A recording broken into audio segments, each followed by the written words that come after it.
Praise the Lord. പ്രത്യാശ നിറഞ്ഞ ഒരു പ്രഭാതയാമത്തെ നമ്മുടെ ജീവിതത്തിൽ വീണ്ടും ദാനം ചെയ്ത ദൈവത്തിന് സ്തോത്രം. ഒന്നായി ചേർന്ന് തിരുവചനത്തെ ഈ പ്രഭാതത്തിലും ചിന്തിക്കുവാൻ കർത്താവ് നമുക്ക് ഭാഗ്യം നൽകിയല്ലോ. പെന്തക്കോസ്റ്റ് മെസ്സഞ്ചർ യൂട്യൂബ് ചാനലിൽ കൂടെ ഈ പ്രഭാത സന്ദേശം കേൾക്കുന്ന എല്ലാ പ്രിയപ്പെട്ടവരെയും ക്രിസ്തുയേശുവിൻ്റെ ധന്യനാമത്തിൽ വന്ദനം ചെയ്യുന്നു.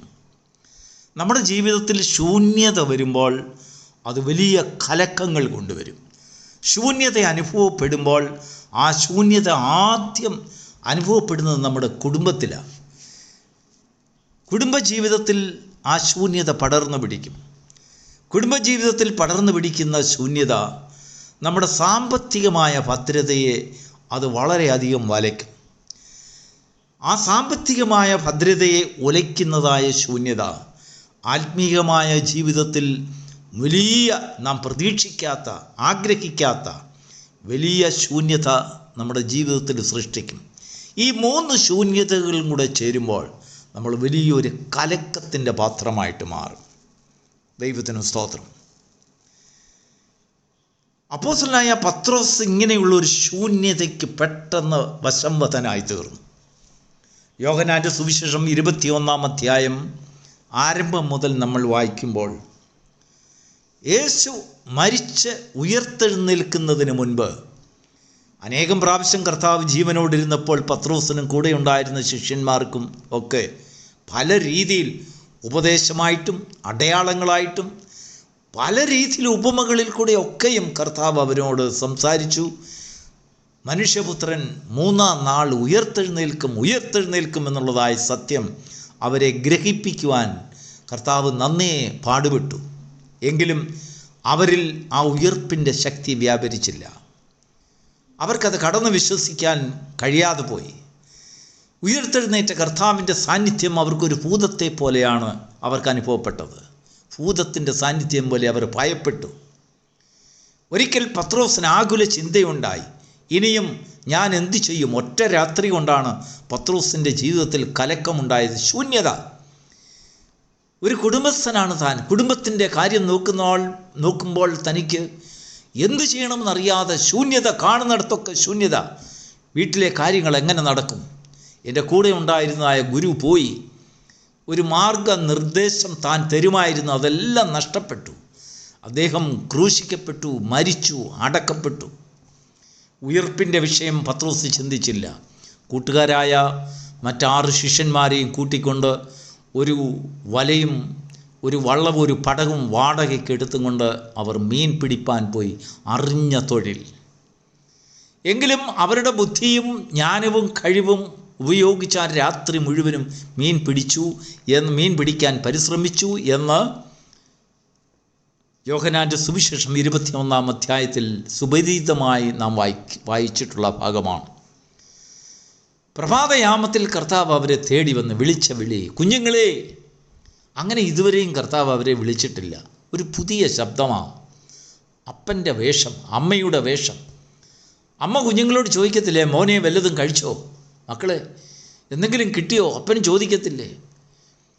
അതേ ചോദ്യം.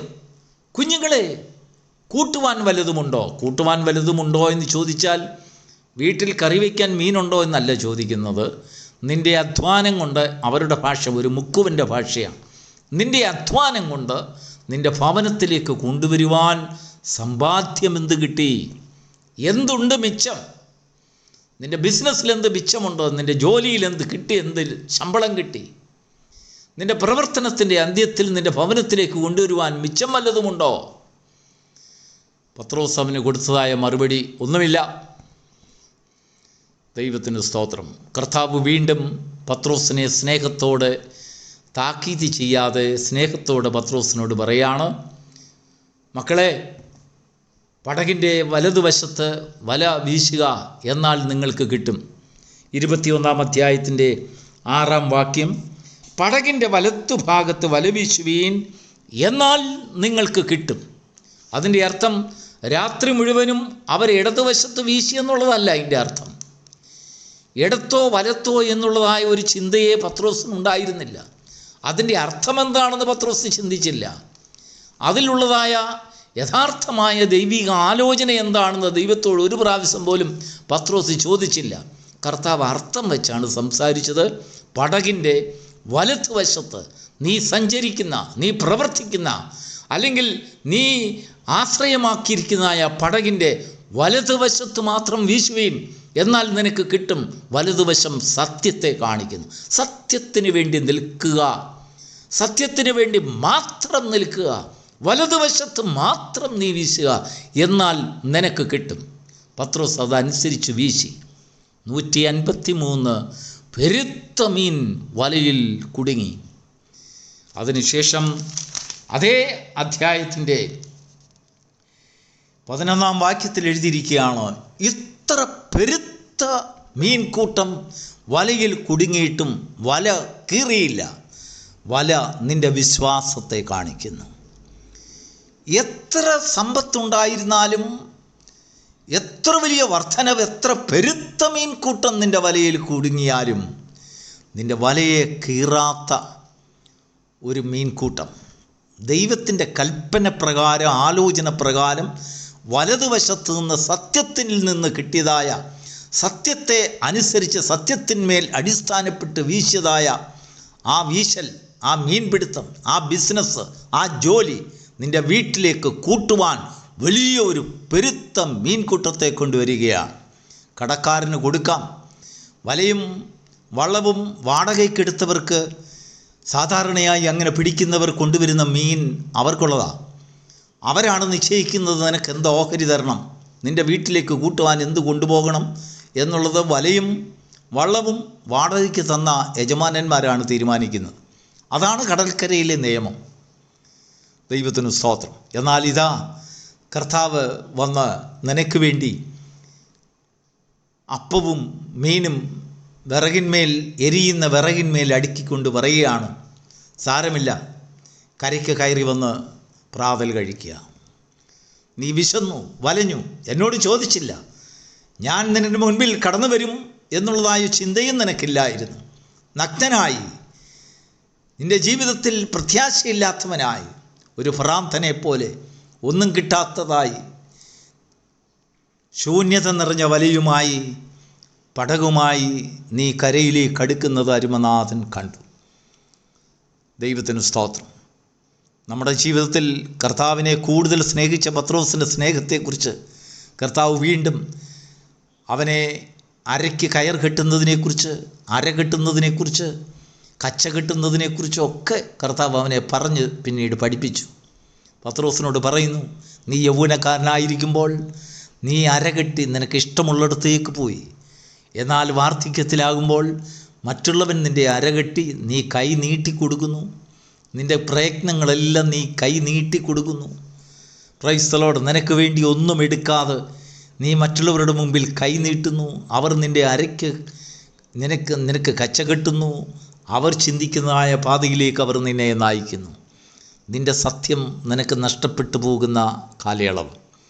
എങ്കിലും കർത്താവ് പറയുകയാണ്, നിൻ്റെ ജീവിതത്തിൽ ഞാൻ നിന്നോട് പറഞ്ഞതനുസരിക്കുക. പടകിൻ്റെ വലതുവശത്ത് വല വീശി പഠിക്കുക. അപ്പോൾ സത്യം നിന്നോടൊപ്പം സഞ്ചരിക്കുമ്പോൾ ശിഷ്യന്മാരെ പഠിപ്പിക്കുന്നതായ പാഠമാണ്, നമ്മെയും പഠിപ്പിക്കുന്ന പാഠമാണ്. നമ്മുടെ പ്രയത്നം സത്യത്തിന് വേണ്ടി അധിഷ്ഠിതമാകുമ്പോൾ, സത്യത്തിൽ ഉറച്ചു നിൽക്കുന്നതാകുമ്പോൾ, ഫോഷ്കിൽ കൂട്ടുനിൽക്കാതെ, ഫോഷ്കിനെ അവലംബം പ്രാപിക്കാതെ സത്യത്തിന് വേണ്ടി നിൽക്കുമ്പോൾ, സത്യത്തിൻ്റെ പാതയിൽ നടക്കുമ്പോൾ, സത്യം സംസാരിക്കുമ്പോൾ, സത്യം പ്രവർത്തിക്കുമ്പോൾ ഭവനത്തിൽ സമൃദ്ധി. സാമ്പത്തികമായി തകർച്ചയില്ല. കാരണം അതിൻ്റെ അർത്ഥം നീ വലിയ സമ്പന്നനാകുമെന്നല്ല.